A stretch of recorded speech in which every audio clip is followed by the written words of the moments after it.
Tag und herzlich willkommen zu einer neuen Episode von Oh Shoon, diesem einen Sneaker- und Streetwear-Podcast im Internet.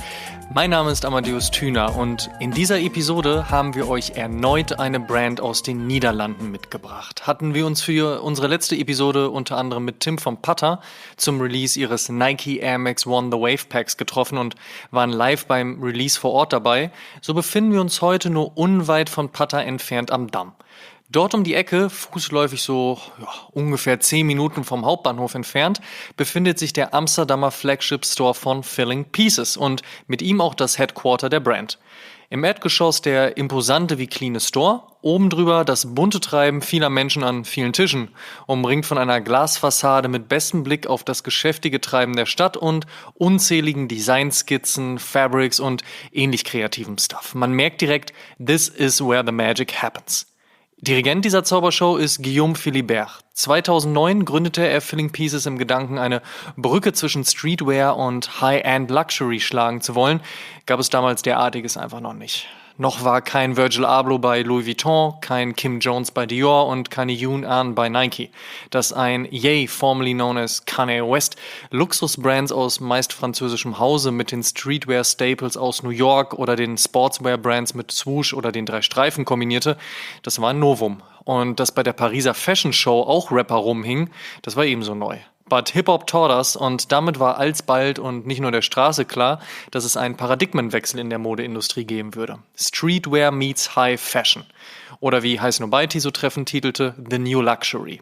Genau zu Beginn dieser Zeit begann Filling Pieces diesen kreativen Querschnitt in ihren Designs aufzubauen und fertigte mit dem Low Top einen Sneaker, der gleichzeitig den Anspruch eines Luxusproduktes verfolgte, ohne dann aber direkt 2000 plus Euro zu kosten. Der Schuh verkaufte sich wie geschnitten Brot, avancierte zum Must-Have und alsbald war Filling Pieces mit Jahresumsätzen im zweistelligen Millionenbereich das Aushängeschild, wenn es um das Thema Casual Sneaker ging. Vorerst aber nur ein Trend, musste und wollte sich Filling Pieces abseits des Casual Sneaker Movements weiterentwickeln und setzte daher auf den Ausbau ihrer Produktrange.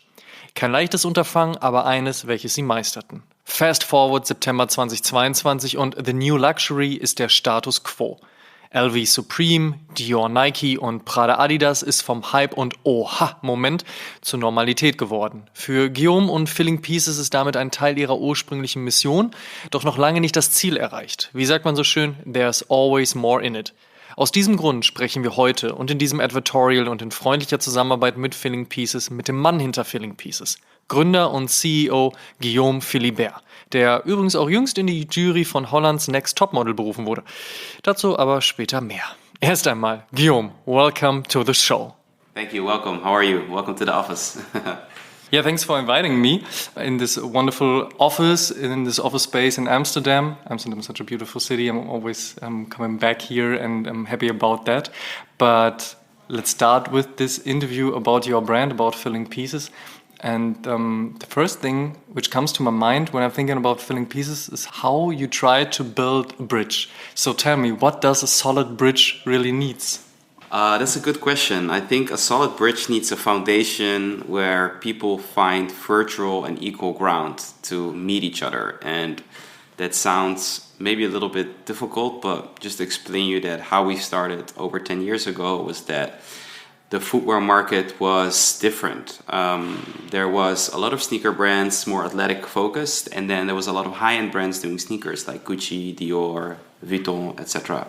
So I felt there was such a big difference between these two worlds, and that's why we created the low top, the first Filling Pieces shoe, to really build that bridge between these two segments. Streetwear coming from black culture, high-end fashion was for the white elites. It's two different people, different worlds, and we wanted to bridge that gap and create fertile ground between these two different segments. Eventually, the brand grew out to be way more than just a brand that was jumping in this niche that was there for grabs, because we saw this coming, right? I don't think it's that we created this niche. I think that it was there and not a lot of brands were tapping into it. But I really, at the age of 19, 20, saw these artists like Kanye West, Pharrell Williams, wearing Dior denims with Jordans, right? I saw them wearing Margiela jackets with sneakers, and I felt that these two worlds, they were mixing so well together, and I figured out a way how to create a product for, that niche. And I think that that's how we started.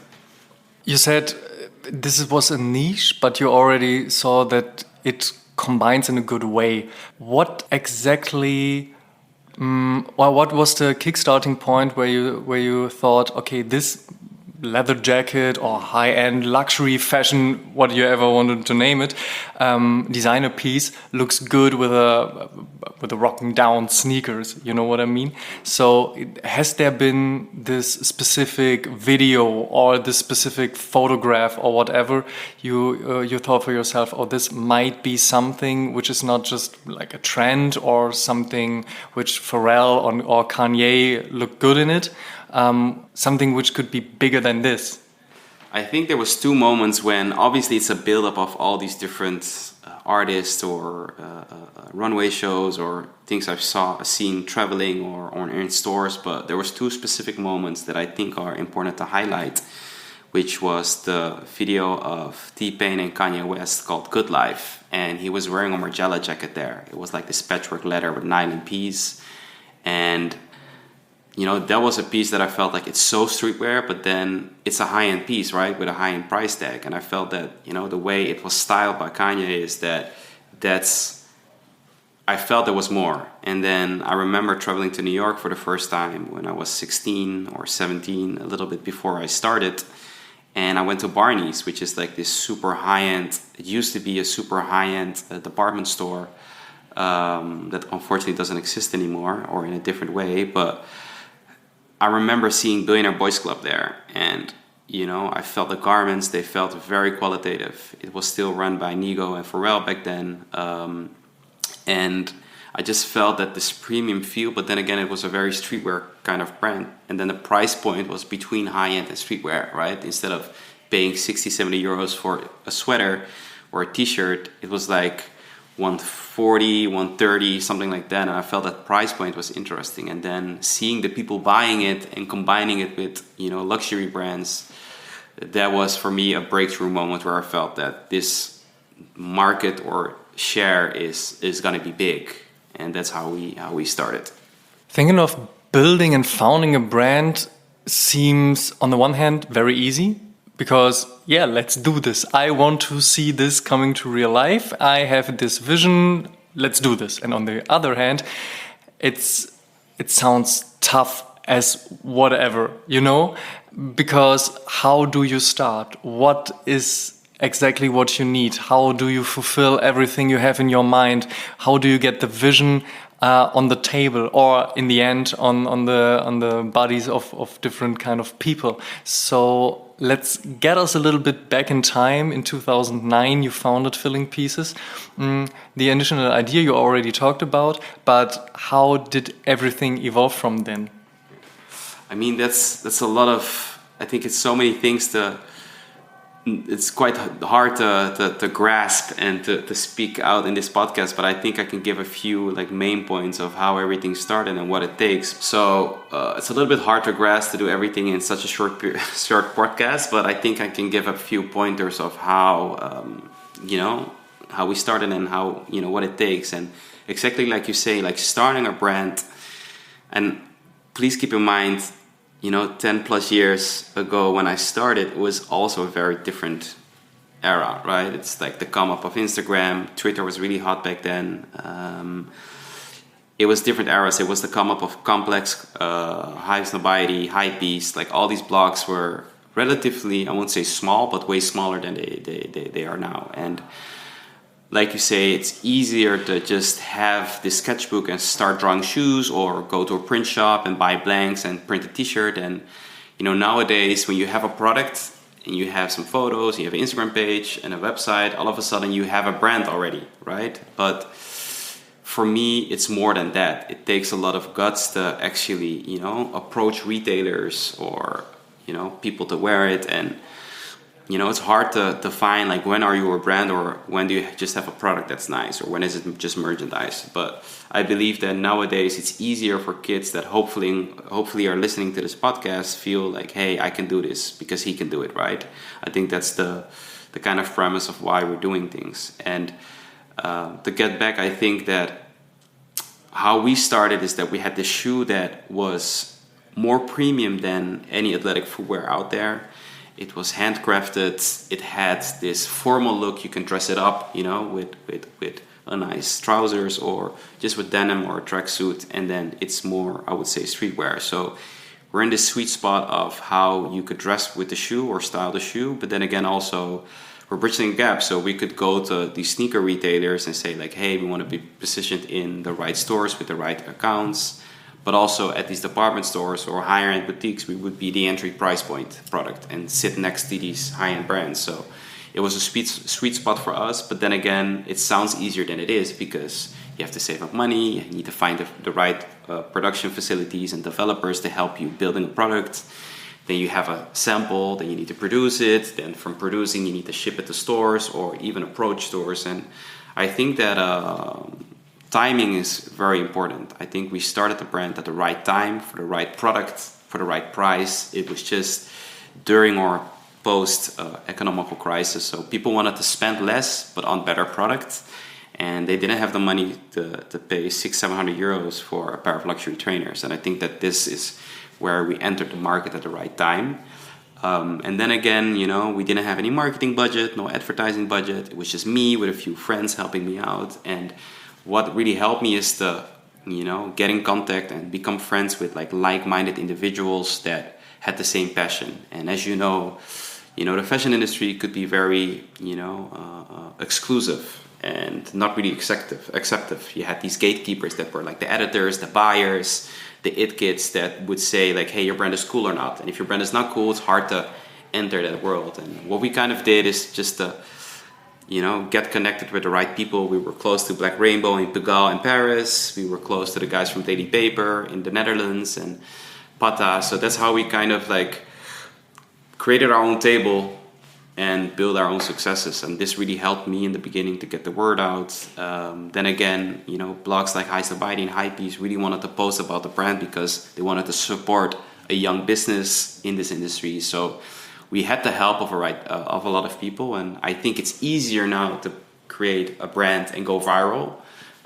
There's a lot of ways on social media to have the right product that has the right zeitgeist and just, hit the nail and hit the ground running, and then all of a sudden your picture goes viral on Instagram and you start a brand. And I think this is the biggest difference between starting a brand 10 years ago when I started or nowadays, that it's not about the gatekeepers anymore. It's about having a good product with a good value and relevancy.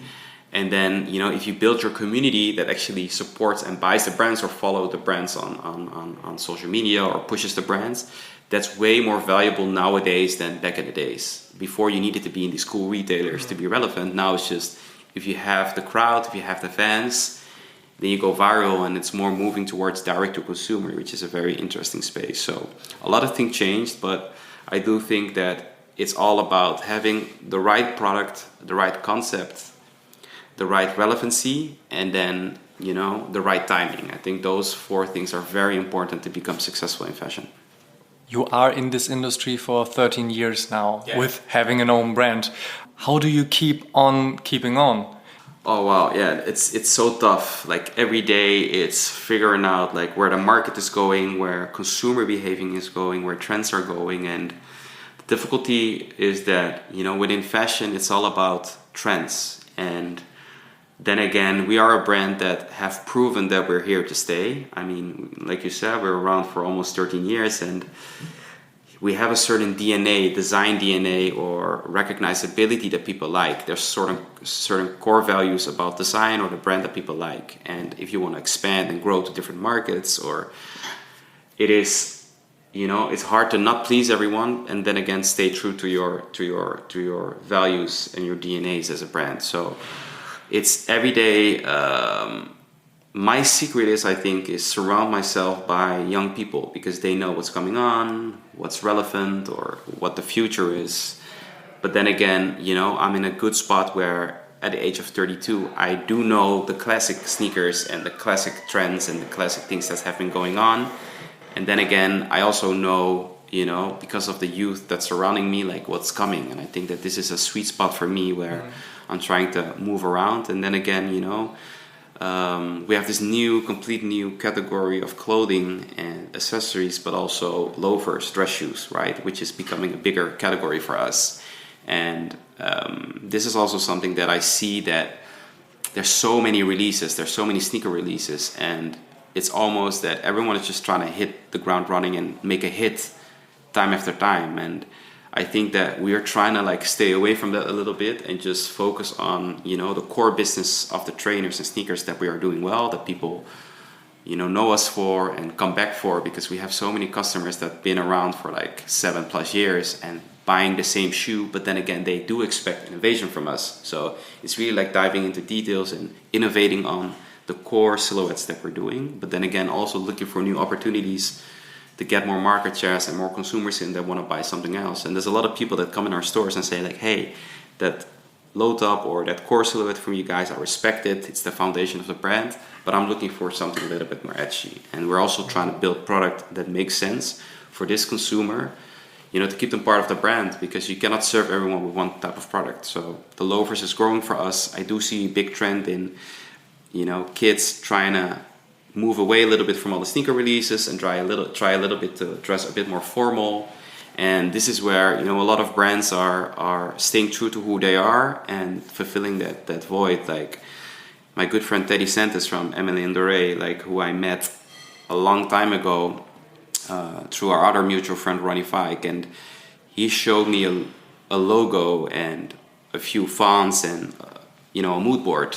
Like, hey, this is a brand I'm gonna start, and it looked like very real. He's from Queens. It looks very Queens, but in a very chic way, and he stays true to his brand values and DNA forever, and it works for him, and that's why people want to buy into him. And there's one conversation I had with him that I learned a lot from. He's like, I don't want to do trends. I want to build product and an aesthetic that's going to be here for the next 30, 40, 50 years. And that's what he's doing, and that's what's working for him. So that's also what I learned from, like, for us. And I'm not saying that we're perfect, that we never jumped on trends, but it's just something that I've tried to avoid to build something that's everlasting. That's a really good thing to say. We want to try to be everlasting. Filling this gap was something which was very important for you back then, and it is, of course, still important for you right now. But do you think that the bridge is already built between streetwear and, let's say, high-end luxury in 2022? Is this bridge completely done? To be honest with you, I think that after we kind of started, and once again, I'm not taking credit for finding this niche or being, you know, one of the first brands really tapping into this, but you did see a lot of brands, you know, high-end brands and existing brands going down with their price point, making more jerseys, making more streetwear, and then you saw a lot of the athletic brands or streetwear-focused brands pumping up their prices, right? I remember like Jordans now are like 240, 220 in euros. I remember them not even topping 200 or 180. So you see that this market is, the top and the bottom are coming closely together, right? In terms of price point. And this is a sign that obviously it's, I won't say saturated, but it's a very big market share at the moment. And there's brands like Off-White and Palm Angels, etc. They're really like doing this niche so well and became so big and really on a global scale putting this niche on the map. And I do think the bridge is built between these two segments, obviously, because it's such a big market share and there's so many brands that are successful in it. But I do think that it's here to stay. Like, it's not that streetwear all of a sudden is dead or people don't want to buy it anymore. Like, it's mass market. It's like everywhere now. And I see, you know, grandpas wearing Yeezys, and I see younger kids also buying high-end pieces. So it's like, it's becoming so big, and I do believe it's here to stay, but there's still room for us to kind of design our own bridge and do things in our way and master that. I really like the slogan, I guess, High Snobiety really created, like the new luxury. Yeah. In my opinion, it really puts together perfectly what's all about. Like, luxury can mean anything. For some people, it's time. For others, it's product. for someone else is something completely different. But in the end, it puts together what was back on what is living on the street, like streetwear, where it's coming from, the origin of it, but on the other side, well done garments, not just a T-shirt. Even if just a T-shirt can be something really special. Where do you get your inspiration from? Good question. I think that to start with, the main inspirations is that, as Filling Pieces, we stand for, as we said, bridging the gap or bridge the gap in a more active way. Which means, creating fertile ground between different people, cultures, and disciplines. So we get a lot of inspiration from people, the first word. People's behavior, how they dress, what moves them. Cultures, which speak about how people were raised, how people are, what they believe in, their values, their purpose. Which is also traveling, like meeting new cultures, or, I always love to travel and figure out how different parts of the world, or what moves people in different parts of the world.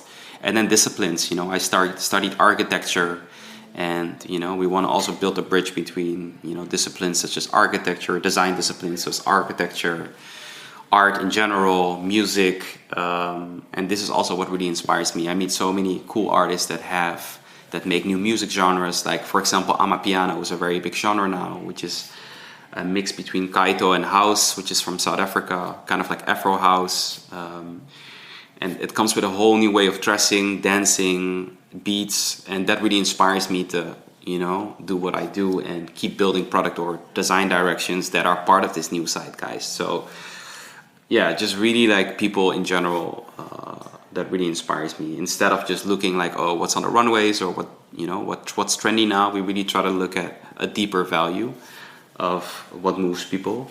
And like you said, it's such a fast-changing industry. There's so many things happening. I also get older, more mature. I'm a father now of a 1.5-year-old, so I spend my time differently. But then again, try to connect with different people from across the globe that keep you up to date about what's happening. And this is something that I believe in to keep being inspired. Are you someone who is really reading a lot, being concentrated, sitting on the couch, reading 1 hour, something specific? Or is you someone who is getting information from all of the world in 10 seconds, this, now, that, then we switch on to Instagram, then checking out Twitter, Facebook, back to TikTok, then reading this newspaper online, checking out television whatsoever? So what kind of consumer of media and consumer of information are you? Unfortunately, if I can say that there's one, there's one thing that I would love to work on is patience. I'm a very impatient person. That's also one of the reasons why I started this brand, because I was studying architecture, and as you may know, the whole building process of architecture or buildings is quite like a long process, and I felt that I was missing the speed, and that's why then during my studies I started Filling Pieces. So that being said, it's like I'm very impatient, and even though I like reading books, I don't do it often enough because I'm just too impatient to read. And so I'm definitely more of a person that is very active on social media, online, just to check what's happening, speak to a lot of people about what's happening in different parts, or keeping up to date with news. So I'm definitely more of like that type of media consumer, but then again, I would love to read more books and etc. just to, educate myself better. Do you have something like a daily meal? A daily meal? I mean, regarding reading. There's obviously, when I wake up, there's a few things I check, which is the news about what's happening. And even though that doesn't always relate immediately to what I'm doing, it keeps you up to date about where the world is moving, right? And the older I get, the more I understand certain consequences of political choices that are being made, or global crisis that's going on with the environment. Like, all these things are also influencing me how I run my business, because besides designing product, I also have to run a business, right? So there's all these things that I keep up to date when it comes to the news. I'm a big Formula 1 fan, so I always read this few online magazines or places about what's happening in Formula One. Then obviously the hypebeast, highest and biases, etc. I'm checking as well. Sorry to interrupt, but who's your favorite Formula One racer of all time? Ooh, that's a tough question. Because I know that the Netherlands are very good right now. So, to be very honest with you, I think that it's undoubtedly that, and I know that a lot of people are maybe not agreeing with me, or that this could backlash perhaps, being from the Netherlands. But I mean, in numbers and proven what he has done, I think Lewis Hamilton is undoubtedly, the greatest of all times in this sport. That being said, I think Michael Schumacher, in terms of style, also in terms of championships and wins, he is up there in, the best of all times as well. Being from the Netherlands, I do think that, unfortunately, it's still something that people hate upon, but Lewis Hamilton is, not only as a driver, because you can talk about two things. You can talk about how a person drives and his championships and wins and results. But the other side as well, he is such a great person for this planet, an individual, what he stands for, how he speaks up, opens up about certain issues, and really has the same values as Filling Pieces, which is really try to create positive change, right? That's how I feel about who masters the sport. But then again, you also have this new generation of obviously undoubtedly Max Verstappen, who's a great driver. He is undoubtedly extremely well in the sport. He wants to win, and he's proving that he is great, and he will also be one of the top racers, but time will tell if he will get 7 championships or 8 or whatever. But politically right, I think they're both great drivers, but also like George Russell, Lando Norris, all these young kids that have so much potential, Charles Leclerc, to become great, but time will tell, Yeah, true, time will tell. When you're a fan of Formula One, do you love racing or even driving cars for yourself as well? I love both. I love automotive. I love the sport in general, but I just like, 4 wheels that go fast and everything that goes around that. I just love it. So the German word is Fuhrpark. I'm not quite sure what's the Dutch word for a huge garage is. Oh, yeah. But are there many cars in your garage? Is there one specific car in your garage? Something you really like, or maybe something you are having an eye on, maybe buying one day? I have 2 cars. I don't have a crazy car garage, but there's one family car which is higher. It's a British car. Which I really like. It's very comfortable, and it's funny that, and once again, I don't want to sound like this arrogant guy that brags about cars, because I love cars, but it's a dream that I had to one day have a Range Rover for the family and a 911 for myself, and by hard working and staying true to who we are, I was able to buy one. So I have a Porsche GT3, which is a beautiful car, and I really enjoy driving it because you're able to drive it every day, but then again also it has all these sport features and you can take it on the track and do some crazy laps. Yeah. And German cars are definitely the best in the world. Yeah. Of course, that's a fact. That's a matter of fact. I'm asking because of 2 things. One thing, of course, is because of the Netherlands. I think, every time I'm traveling to the Netherlands and especially to Amsterdam, I'm doing this by car. It's the easiest and most comfortable way for me. And every time I see as many cars on the street as bikes, which is kind of crazy because the environment and the city planning and so on are really taking care about getting cars out of the city, which I do think it's a good thing. But on the other hand, there's so many people traveling by car, driving with a car from Amsterdam to Rotterdam, which is just a half an hour drive or something like that. And I asking it because on the second kind of thing, there are so many new collaborations between fashion brands and automotive brands, as you have seen Fragment in Hiroshi Fujiwara doing something with Maserati. Then you have, of course, Virgil Abloh doing it with Maybach and Mercedes-Benz. And the list is getting longer and longer. I guess there one day will be coming out, like you said, Teddy Sanders, Aimé Leon Dore and Porsche and so on. Is this something which defines the, I don't want to say elderly, but more mature or getting a little bit older, maybe having a little bit more money kind of streetwear scene? I think it's, first of all, why it's happening. I think because there's such a, equal ground of how cars are designed and the culture around cars, and then how streetwear works, right? That's how we look at it. We did an automotive program with a company called Differs. They restore cars. They normally do only Porsches, etc., or they specialize in Porsche. But we did a Fiat Panda, which is a very cultural icon for a lot of people in Europe, at least. And it was the car that you were able to buy or was gifted secondhand when you were 18 and getting your driving license. So there's a big culture around this Fiat Panda that we wanted to tap into.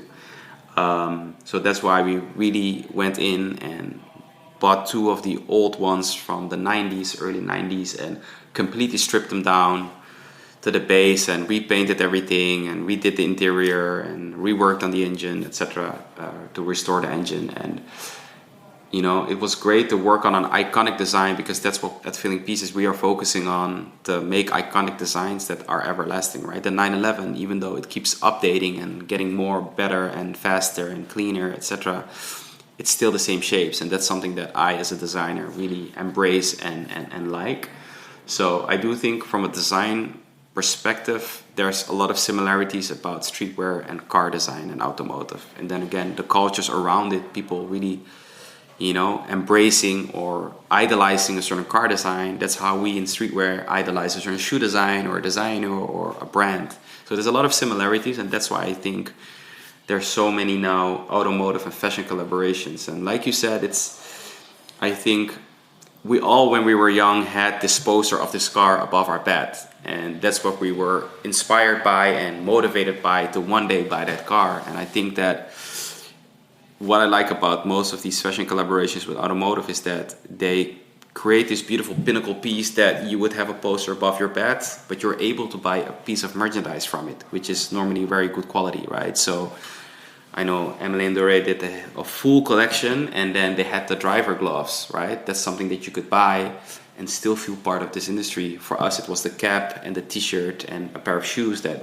and a jacket that we designed, so you could buy one of these merchandise pieces. And I also like the storytelling behind it, because in streetwear it's a lot about storytelling. It's a lot about genuine storytelling about a certain design, or this pair of Jordans that we're buying again because it's nostalgic for us, because Michael Jordan used to play a game in it, right? So it's all about nostalgia, and I think that's the same what the car industry is. And I personally really like the Kit BMW project from Ronnie Fike, and the whole video with all these same cars tuned, etc. Like that's the environment that we're buying into, and so I really like where this space is going.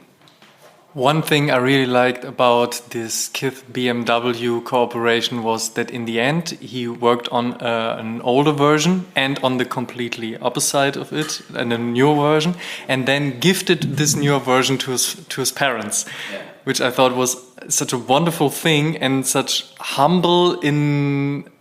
No, I wouldn't say in a bragging way, because it's still humble, but you know what I mean? Like, okay, here to my parents, this wonderful new, completely up-to-date designed car, but it's by myself and by my brand.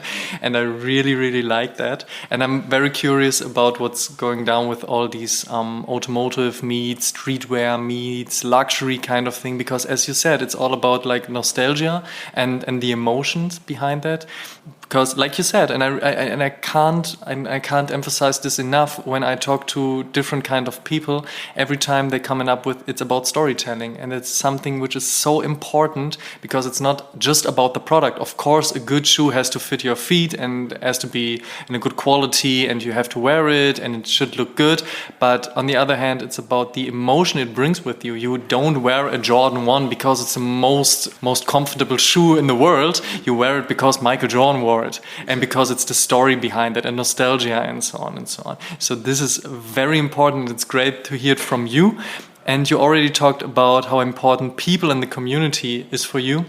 Right now we are sitting in your office above of the retail space in central Amsterdam. Very busy and crowded things going on outside. You already shown me around the office, and I see there's a DJ booth built up. Yeah. So having these people around the office, not just for work, of course, it's about the community and the culture, but tell me in your words, how important is it for you to have this location and this kind of office? Because it's very wide and open space. Yeah, very well said. I think that the location for us, and also in the future, anywhere we would, put feet on the ground and put our Filling Pieces flag in the ground, I think that location is so important when it comes to giving back. Right? It's a lot of the brands from back in the days are just selling. And even though there's storytelling or there's heritage, it's a transaction.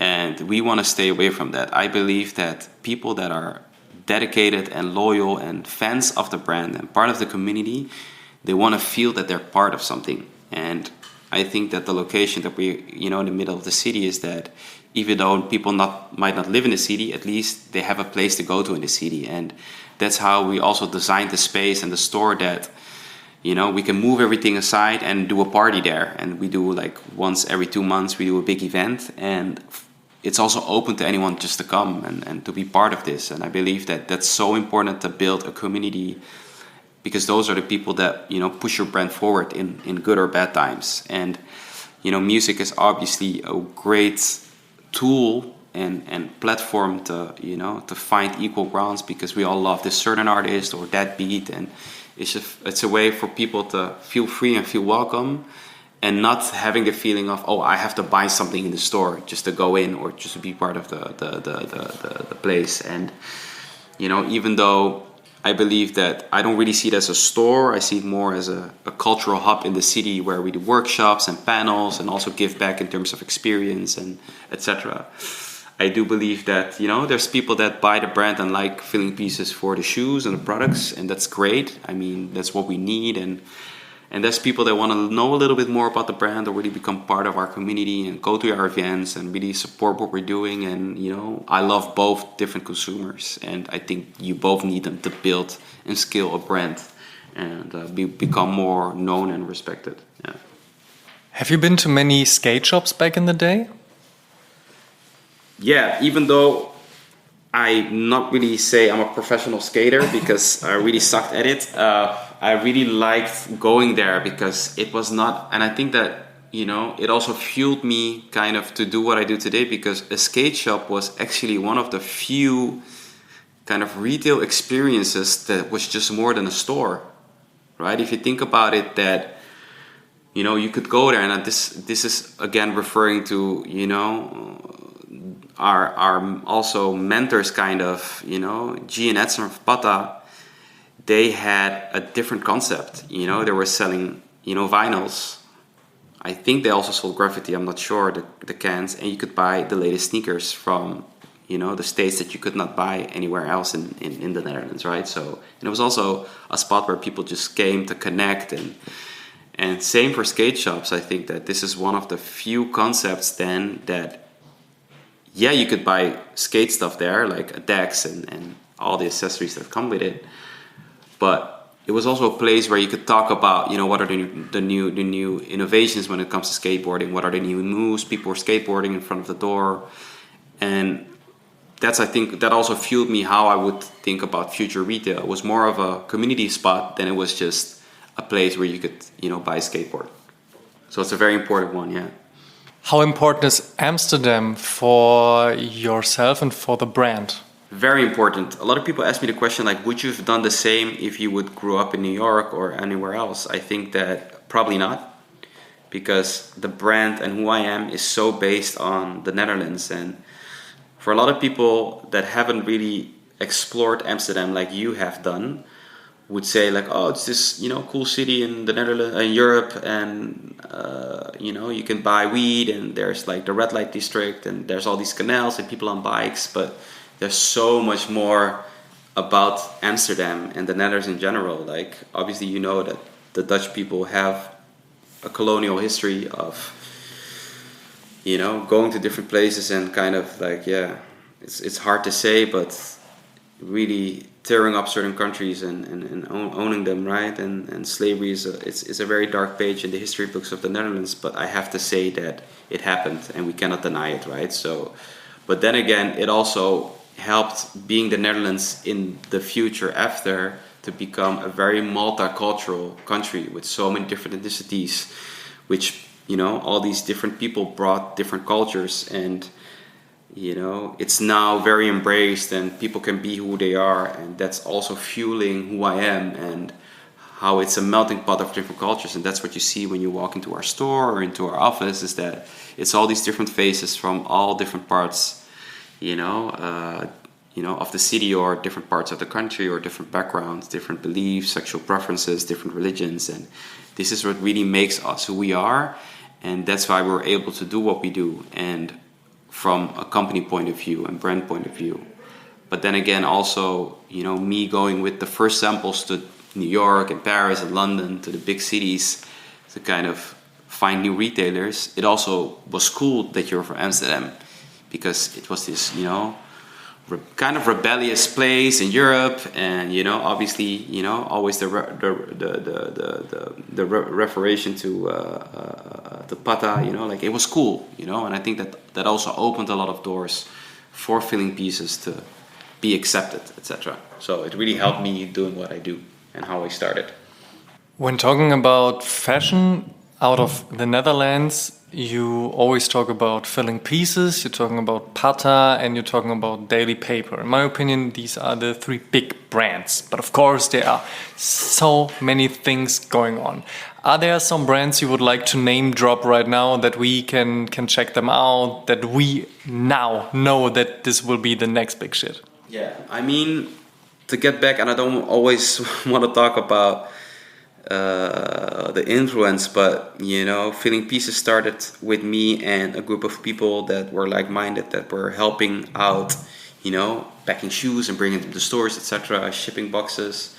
And there was a few kids actually that helped me in the beginning, and that did internships, and at then one point they got a job at the company. One did marketing, one did design, and actually two did designs. And what's funny not funny, but what I think is important to say is that we love Filling Pieces to be a platform for creatives and new talent to kind of learn here and then start for themselves, right? So we have this beautiful brand. It's called The New Originals, TNO. Their slogan is "Creatives are the new athletes." It's founded by very creative and young and ambitious kids that you know learned a lot here and then started their own brand, and we really like empower that. So The New Originals is a very cool brand. One of our footwear designers, his name is Michael Lenheden. He's from Copenhagen, extremely talented kid. He graduated design school in Copenhagen, and then he applied for a job here. He got the job and he became a very important factor for the brand. And he also has a new brand which is really on outdoor and innovation called Parallel, which I really like. And then there's other friends that are more embracing vintage design, etc. And they're doing a lot of repurposing of vintage garments, which is called Reservé. And those, I think, three brands are very, I would say, on the come up of to become quite big. It's always good to have some shout out on the podcast. Yeah. It's respect, but also, you know, credits where credits are due. Yeah. That's true. The last time we both see each other was at your friends and family dinner event in Berlin. You have to leave a little bit earlier than planned because you have to sit in a famous TV show. Is this a normal day for you in your life, being on the television? Are you a VIP? Am I sitting in a room with a very important person for the Netherlands? Tell me. Yeah, I mean the dinner was a lot of fun. Thank you for coming. Yeah, it was great. It was a great pizza spot, and I love Berlin. But yeah, it was it was definitely not a normal day in my life, and I'm definitely not a TV star or VIP. No, but I was asked for this series, and I think that the TV industry is quite interesting because it's also part of culture, and you reach such a big audience by doing that. And I would never do something on TV unless it is really representing who I am and the brand. But there's this Dutch TV series, I think you also have it in Germany, which is called Next Top Model. In this case, it's Holland's Next Top Model. And before, it used to be very glam and all about the perfect body shape and the length. And they really changed this season to being more inclusive and having a very beautiful different cast. And also the jury was really interesting that I was there with. The judges, sorry. This is one photographer from the Netherlands, fashion photographer, Philip Vogelsang, the mother of Bella, Gigi and Anwar, Yolanda Hadid, who's actually Dutch. And then Loisa Lamers, who is a transgender model that won a few years ago. So it was a beautiful jury or judges, part of the judges, to be part of the judges. And it was, something new, but I think really representing who we are as a brand. So I went ahead, but don't expect me to do a lot of other TV things. It was just, I really believed in this show. But are there other shows you would like to be part of? Well, we shot a documentary 2 years ago, and it launched last year. It's called Bridging the Gap. It's a documentary, it's 50 minutes long, about how we started and the ups and downs, mostly the downs, about embracing the downs and really trying to educate and show people the raw and honest, I would say, journey of starting a brand. So hopefully people that are listening to this podcast that want to know more, they can see the documentary. It's on YouTube, free to watch for everyone. And I feel that, especially, with the younger generation, there's a lot of mental health issues about being perfect and fitting in, right? And I really wanted to give the kind of opposite voice of, no, it's okay to be yourself. It's okay to make mistakes and to be open about it. And to give just an honest, I would say, approach about what it takes to build a brand, because everything on Instagram is filtered and polished. So, but yeah, I really liked them doing that. So if there's other documentaries about fashion or streetwear, I would love to be part of that. But yeah, that's about it. You won't see me in the next Top Gun movie or whatever. No, I don't have the skills for that. One day, maybe. Who knows? Last but not least, of course, we have to talk about what's coming up with Filling Pieces for the last half of the year of 2022. And of course, we taking a look in 23. What can you tell us about the upcoming styles, the upcoming collection? Are there some specifics you would like to point out? I think that actually, I think the first time for me publicly to speak about all the stuff that we have coming out for this year, so I do think that it's interesting. We have a very beautiful collaboration coming up with a brand from Switzerland, which is very known in the watch industry, called IWC, International Watch Company, from Schaffhausen. I was asked to become an ambassador over a year ago, a little bit longer, and that collaboration went really well, or at least the ambassadorship and the relationship, and then they approached us for a project to work on a shoe and a full campaign around the woodland colored Top Gun watch, which is part of their monochromatic series. And that's coming out, and I'm super excited about that. That's going to launch in September. We have a very cool collaboration coming up with our long-term friends from Daily Paper, which is very cool. It's based on Brazzaville, which is a place where it's all about being a sapeur lifestyle. I don't know if you exactly know what it is, but there's these beautiful gentlemen in suits and very flamboyantly dressed. And we have plans to open a store in London next year, so that's also very exciting. And other than that, Germany is a very potential market for us, so we really try to, become more known there and to look for opportunities there to grow. So expect a lot of activities and events. So whoever's listening that wants to be part of these events, keep up to date on the social media platforms and our pages to see what's up. But yeah, Germany, I love the country in general. I love the culture, and there's so many. Even though the country is quite scattered when it comes to what's happening where in Hamburg, Stuttgart, Munich, Berlin, etc., I do think there's a cohesiveness of culture, and the people are just nice there. I don't know what it is. Like, I traveled to so many places, and in Germany, even though it's very similar to Dutch culture, where people are, everyone is very humble and a little bit more distant, but as soon as you get to know people, they're very open and welcoming, which I really like. So you would definitely see more of the brand in Germany. That's great to hear, especially that you say that you think that Germany is as nice as the Netherlands is. So thank you for this compliment. Really take it. Thank you.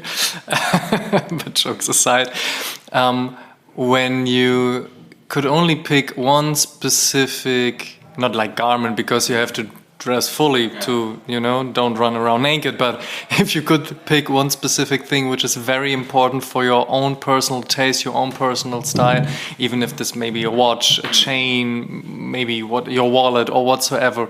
But what is the one thing you can't leave the house without? And don't tell me it's the ring for because the exactly, I was about to say that, the wedding ring. No. Because the wedding ring is something which is definitely on the list. Of course, you can't take that off. But what would it be? I think it's 2 items, and obviously an iPhone, but I'm not going to mention that.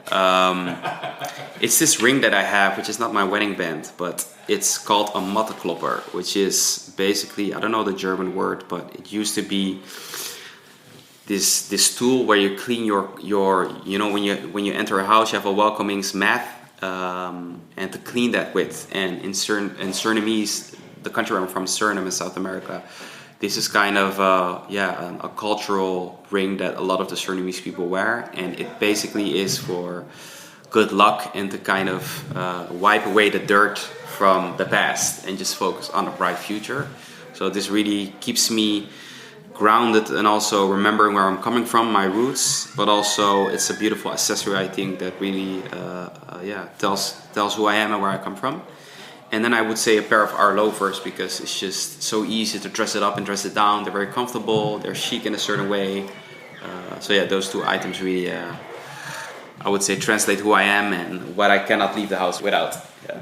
These are very great picks, and I do know what you mean. It's this crazy bat you use to clean the mattress, as you said. And I definitely have my grandma on my mind who doing this kind of stuff. And I will visit her in a few days, and maybe I ask her about that, because 100%. Grandmas are always telling the greatest stories. I know, and they're very old school, so